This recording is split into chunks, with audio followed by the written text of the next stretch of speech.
പശ്ചിമേഷ്യൻ സംഘർഷത്തിൽ Iran America ചർച്ച വീണ്ടും നടക്കുന്നേക്കുമെന്ന സാഹചര്യമാണ്. അടുത്ത 2 ദിവസത്തിനുള്ളിൽ പാകിസ്ഥാനിൽ ചർച്ചകൾക്ക് പോകാൻ താൽപ്പര്യമുണ്ട് എന്നാണ് അമേരിക്കൻ പ്രസിഡന്റ് ഡൊണാൾഡ് ട്രംപ് പറയുന്നത്. 2 ദിവസത്തിനകം ചിലത് സംഭവിച്ചേക്കാമെന്നും ട്രംപ് വെളിപ്പെടുത്തുന്നുണ്ട്. രണ്ടാം ഘട്ട ചർച്ചയ്ക്ക് പാകിസ്ഥാൻ വേദിയാകും. യുറേനിയം സമ്പുഷ്ടീകരണം മരവിപ്പിക്കേണ്ട കാലാവധിയെ ചൊല്ലി ഇപ്പോഴും ഇരു രാജ്യങ്ങൾക്കിടയിൽ തർക്കമുണ്ട്. ഹോർമൂസിൽ അമേരിക്കയുടെ ഉപരോധം തുടരുകയാണ്. ട്രംപിന്റെ ഭീഷണി മറികടന്ന് ഇന്ന് ഹോർമൂസ് കടന്നത് ചൈനയുടേതുൾപ്പെടെ 3 കപ്പലുകളാണ്. ഇറാൻ തുറമുഖങ്ങളിലേക്കും തിരികെയും കപ്പലുകളുടെ പോക്കുവരവ് തടയുകയാണ് ഉപരോധ ലക്ഷ്യമെന്നാണ് അമേരിക്ക പറയുന്നത്. കപ്പലുകൾക്ക് അകമ്പടി പോകാനുള്ള തീരുമാനം US സൈന്യം പിൻവലിച്ചിട്ടുമുണ്ട്. MC നാസർ ചേരുന്നുണ്ട് വിശദാംശങ്ങളുമായി. നാസർ, വലിയ രീതിയിലുള്ള അക്രമ സാഹചര്യമായ സമാനമായ കാര്യങ്ങൾ അമേരിക്ക ചെയ്യുന്നുണ്ടെങ്കിൽ പോലും അതിനിടയിൽ ഒരു ക്രമസമാധാനം എന്ന നിലയ്ക്ക്, സമവായം എന്ന നിലയ്ക്ക് ഇറാനുമായി ചർച്ചയ്ക്ക് തയ്യാറാണെന്ന് അറിയിക്കുന്നു. ആ ചർച്ചയ്ക്ക് മുന്നോട്ട് വയ്ക്കുമ്പോഴും, ചർച്ചയ്ക്ക് ഒരു സമവായ ശ്രമം മുന്നോട്ട് വയ്ക്കുമ്പോഴും പറയുന്നുണ്ട് 2 ദിവസത്തിനുള്ളിൽ എന്തും സംഭവിച്ചേക്കാം. അതുകൊണ്ട് പാകിസ്ഥാനിൽ വെച്ച് തന്നെ വേണം, ഇസ്ലാമാബാദ് കേന്ദ്രീകരിച്ച് തന്നെ വേണം ചർച്ച എന്ന് അമേരിക്ക പറയുന്നതിൻ്റെ പിന്നിൽ എന്താണ് സാധ്യതകൾ നമ്മൾ കാണേണ്ടത്?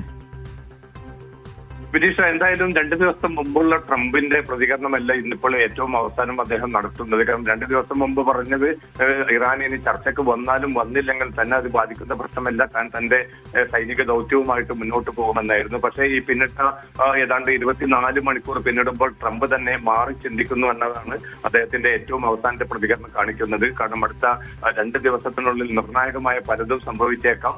അതുകൊണ്ട് തന്നെ പാകിസ്ഥാനിൽ തന്നെ ഈ ചർച്ച നടക്കണമെന്നാണ് താൻ ആഗ്രഹിക്കുന്നത് എന്നുകൂടി ട്രംപ് പറഞ്ഞു വെക്കുന്നുണ്ട്. ഏതർത്ഥത്തിലാണ് ഇപ്പോൾ ഇരു രാജ്യങ്ങളും മധ്യസ്ഥ രാജ്യങ്ങളുമായിട്ടുള്ള പാകിസ്ഥാൻ മുഖേന നടന്ന ചർച്ചയുടെ സ്വഭാവം അത് എത്തി നിൽക്കുന്നത് എന്നത് സംബന്ധിച്ച് കൃത്യമായിട്ടുള്ള ഒരു വെളിപ്പെടുത്തൽ ഇനിയും ഉണ്ടായിട്ടില്ല. പക്ഷേ ഇറാൻ ഇത് അംഗീകരിക്കുന്നുണ്ട്. വളരെ ഊർജിതമായിട്ടുള്ള സ്വഭാവത്തിൽ ആശയവിനിമയം അമേരിക്കയുമായിട്ട് പാകിസ്ഥാൻ മുഖേന തുടരുന്നതായിട്ട് ഇന്ന് വൈകിട്ട് തന്നെ ഇറാൻ വിദേശകാര്യ മന്ത്രാലയം അറിയിച്ചിരുന്നു. അപ്പോൾ അമേരിക്കയും ഇത് സ്ഥിരീകരിക്കുകയാണ്. അപ്പോൾ അടുത്ത 2 ദിവസത്തിനുള്ളിൽ എന്നാണ് ഇപ്പോൾ ട്രംപ് വ്യക്തമാക്കുന്നത്. പക്ഷേ ഔദ്യോഗികമായിട്ടുള്ള ഒരു തീയതിയോ വേദിയോ ഇനിയും തീരുമാനിച്ചിട്ടില്ല. അപ്പം പാകിസ്ഥാനിൽ തന്നെ ആയിരിക്കും ചർച്ച നടക്കുക എന്നാണ് ഇപ്പോൾ അമേരിക്കൻ പ്രസിഡന്റ് വ്യക്തമാക്കുന്നത്. പക്ഷേ അതേസമയം തന്നെ ഈ ചർച്ച എത്ര കണ്ട് വിജയിക്കും? കാരണം ഈ മാസം 22 വരെയാണ് 2 ആഴ്ചക്കാലത്തെ വെടിനിർത്തലുള്ളത്. ആ വെടിനിർത്തൽ കാലയളവ് അവസാനിക്കുന്നതിന് മുമ്പ് ഒരു സമ്പൂർണ്ണ വെടിനിർത്തലിലേക്ക് പോകണമെങ്കിൽ പ്രധാനപ്പെട്ട കോർ ഇഷ്യൂകളുണ്ട്. അതിൽ ഒരു തീർപ്പ് വരേണ്ടി വരും. അതിലേറ്റവും പ്രധാനപ്പെട്ടത് യുറേനിയം സമ്പുഷ്ടീകരണവുമായി ബന്ധപ്പെട്ട ഇറാന്റെ അവകാശങ്ങളെ ചൊല്ലിയാണ്. കാരണം അടുത്തൊരു 20 വർഷത്തേക്കെങ്കിലും യുറേനിയം സമ്പുഷ്ടീകരണം ഇറാൻ നിർത്തിവെക്കണമെന്നാണ് അമേരിക്ക ഏറ്റവും അവസാനമായിട്ട് ആവശ്യപ്പെടുന്നത്. പക്ഷേ ഇതൊരു 5 മുതൽ 10 വർഷം വരെ പരിഗണിക്കാമെന്ന് ഇറാൻ അറിയിച്ചതായിട്ടുള്ള റിപ്പോർട്ടുകളുണ്ട്. ഔദ്യോഗികമായിട്ടുള്ള സ്ഥിരീകരണം അക്കാര്യത്തിൽ ഇനിയും വരേണ്ടതുണ്ട്. പക്ഷേ പാകിസ്ഥാൻ കൊണ്ടുപിടിച്ച നീക്കങ്ങളാണ് ഇപ്പോൾ അമേരിക്കക്കും ഇറാനും ഇടയിൽ ഒരു ചർച്ചയ്ക്കായി നടത്തുന്നത്. അപ്പോൾ ചർച്ച നടക്കുമെന്ന് ഏറെക്കുറെ സ്ഥിരീകരിക്കപ്പെട്ട് കഴിഞ്ഞിരിക്കുന്നത്. അത് മറ്റന്നാൾ തന്നെ ആയിരിക്കുമോ, ഇനി അങ്ങോട്ടോ ഏതെങ്കിലും ദിവസങ്ങളിൽ മാറ്റം വരുമോ എന്ന കാര്യം വ്യക്തമല്ല. പക്ഷേ വലിയ പ്രതീക്ഷയുണ്ട്. ഒരു പക്ഷേ അതുകൊണ്ടായിരിക്കാം ഇന്നലെ രാത്രി മുതൽ ഈ ഹോർമൂസ് കടലിടുക്കിൽ ഏർപ്പെടുത്തിയിരിക്കുന്ന സമ്പൂർണ്ണ ഉപരോധം, ആ ഉപരോധത്തിൽ പോലും പരമാവധി ഇളവുകൾ നൽകുന്ന ഒരു സമീപനമാണ് അമേരിക്കയുടെ ഭാഗത്തു നിന്ന് കാണുന്നത്.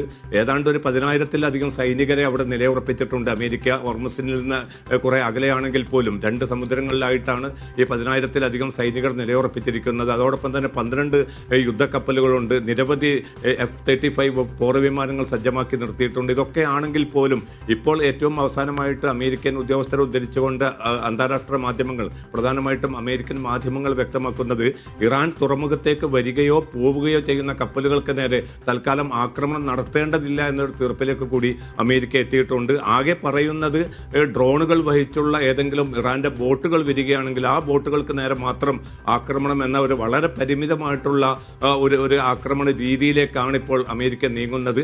അത് ഒരുപക്ഷെ ഈ ചർച്ച നടക്കാനുള്ള ഒരു സാധ്യത മുൻനിർത്തിക്കൊണ്ടായിരിക്കാം. അതല്ലെങ്കിൽ ഒരു മാന്യമായിട്ടുള്ള പിന്മാറ്റത്തിനുള്ള ഒരു അവസരം ട്രംപ് വളരെ നേരത്തെ തന്നെ കണക്ക് കൂട്ടുന്നുണ്ട്. ഒടുവിൽ അത് ഏറെക്കുറെ ലഭ്യമാകുന്നു എന്ന ഒരു തിരിച്ചറിവിന്റെ അടിസ്ഥാനത്തിലായിരിക്കണം ഒരുപക്ഷെ ഈ ഒരു കൂടുതൽ ആക്രമണോത്സുകമായിട്ട് നീങ്ങേണ്ടതില്ല എന്നൊരു തീർപ്പിലെത്തുന്നതും. അങ്ങനെയാണ് ഇന്നിപ്പോൾ 3 കപ്പലുകൾ വളരെ സുഗമമായിട്ട് ഹോർമൂസ് കടലിടുക്ക് കടന്നു പോകുന്ന അവസ്ഥ ഉണ്ടായിരിക്കുന്നത്. അതിൽ 2 കപ്പലുകൾ നാം പ്രത്യേകം തന്നെ ശ്രദ്ധിക്കേണ്ടത്, നേരത്തെ ഇറാന്റെ എണ്ണ പ്രയോജനപ്പെടുത്തുന്നു എന്ന് ആരോപിച്ചുകൊണ്ട് ഈ 2 കപ്പലുകൾക്ക് നേരത്തെ അമേരിക്ക ഉപരോധം ഏർപ്പെടുത്തിയിരുന്നു. ആ 2 കപ്പലുകളുമാണ് നിറയെ എണ്ണയുമായിട്ട് ഈ ഹോർമസ് കടലിലൊക്കെ കടന്ന് സുഗമമായിട്ട് മുന്നോട്ട് പോയത്. ഒരു നിലക്കുള്ള പ്രതികരണവും അമേരിക്ക നടത്തിയിട്ടില്ല. അതിന് പുറമെയാണ് UAE-യിലേക്കും ഒരു കപ്പൽ കൂടി ഹോർമസ് കടലിലൂടെ കടന്നു വന്നു. അപ്പോൾ അതിലും ഒരു പ്രശ്നവും ഉണ്ടായിട്ടില്ല. അപ്പോൾ അമേരിക്ക ഒരു സമ്പൂർണ്ണ ഉപരോധം ഏർപ്പെടുത്തുക, അങ്ങനെ ഇറാനെ പരമാവധി ഒരു സമ്മർദ്ദത്തിലേക്ക് കൊണ്ടുവരിക എന്നതാണ് ലക്ഷ്യം വെച്ചതെങ്കിൽ അത് തീർത്തും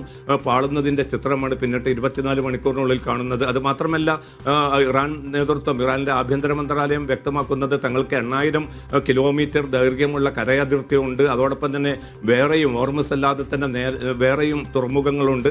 അതുകൊണ്ട് തങ്ങളുടെ ചരക്ക് കടത്ത് ഒരു നിലക്കും പ്രയാസപ്പെടുകയില്ല. അത് അതേ സുഗമമായി തന്നെ മുന്നോട്ട് പോകും. അപ്പോൾ അമേരിക്ക എന്താഗ്രഹിച്ചുവോ അത് നടക്കാൻ പോകുന്നില്ല എന്ന കൃത്യമായിട്ടുള്ള ഒരു മുന്നറിയിപ്പ് ഇറാനും നൽകുന്നു. അതേസമയം തന്നെ മധ്യസ്ഥ രാജ്യങ്ങൾ, നാറ്റോ രാജ്യങ്ങൾ, യൂറോപ്യൻ രാജ്യങ്ങൾ, GCC രാജ്യങ്ങളൊക്കെയും ഒരു നയതന്ത്ര പ്രശ്നപരിഹാരമാണ് വേണ്ടത്. സൈനികമായിട്ട് മുന്നോട്ട് പോയതുകൊണ്ട് കാര്യമില്ല. അത് കൂടുതൽ സംഘർഷത്തിനും കൂടുതൽ തുറന്ന യുദ്ധത്തിലേക്കും മാത്രമാണ് വെടിയൊരുക്കുക എന്നൊരു മുന്നറിയിപ്പും അമേരിക്കക്ക് നൽകിയിട്ടുണ്ട്. അങ്ങനെയാണ് ഒടുവിൽ ട്രംപ് പാകിസ്ഥാനെ മുന്നിൽ നിർത്തിക്കൊണ്ട് എത്രയും പെട്ടെന്ന് ഒരു വെടിനിർത്തലിലേക്ക്, സമ്പൂർണ്ണ സ്വഭാവത്തിലുള്ള വെടിനിർത്തലിലേക്ക് പോകാനുള്ള തീരുമാനം കൈക്കൊണ്ടിരിക്കുന്നത്. പക്ഷേ ഇനിയുള്ളത് ഏറ്റവും പ്രധാനപ്പെട്ട കോർ ഇഷ്യൂകൾ എന്ന് പറയുന്ന യുറേനിയം സമ്പുഷ്ടീകരണമുണ്ട്, ഹോർമസ് കടലിടുക്കിന്റെ പരമാധികാരം ഇറാന് അനുവദിക്കണമോ എന്ന ചോദ്യമുണ്ട്.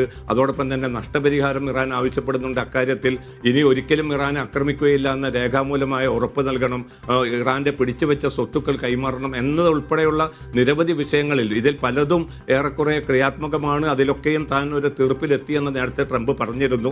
അപ്പോൾ ഈ പ്രധാന യുറേനിയം സമ്പുഷ്ടീകരണം ഉൾപ്പെടെയുള്ള ഇഷ്യൂകളിൽ ഒരുപക്ഷെ പരിഹാരം ഉണ്ടാവുകയാണെങ്കിൽ മേഖലയിൽ വീണ്ടും സമാധാനം പുലരാനുള്ള മികച്ച ഒരു അവസരമാണ് ഇപ്പോൾ രൂപപ്പെട്ടിരിക്കുന്നത്. പക്ഷേ ഇസ്രായേൽ, നമുക്കറിയാൻ സാധിക്കും, ഏത് ഘട്ടത്തിലും ഇത്തരം സാധ്യതകൾ അട്ടിമറിക്കാൻ എന്നും ശ്രമിച്ച ഒരു രാജ്യമാണ് ഇസ്രായേലും അതിന്റെ പ്രധാനമന്ത്രി നെതന്യാഹു. അതുകൊണ്ട് തന്നെ ഈ ഒരു പ്രതീക്ഷയോടെ ഈ ഒരു രാത്രിയിലും ഏത് സമയത്തും ഈ സമാധാന സാധ്യതയെ അട്ടിമറിക്കാൻ ഇസ്രായേൽ നീക്കം നടത്താനുള്ള വലിയ സാധ്യതയും നിലനിൽക്കുന്നുണ്ട്.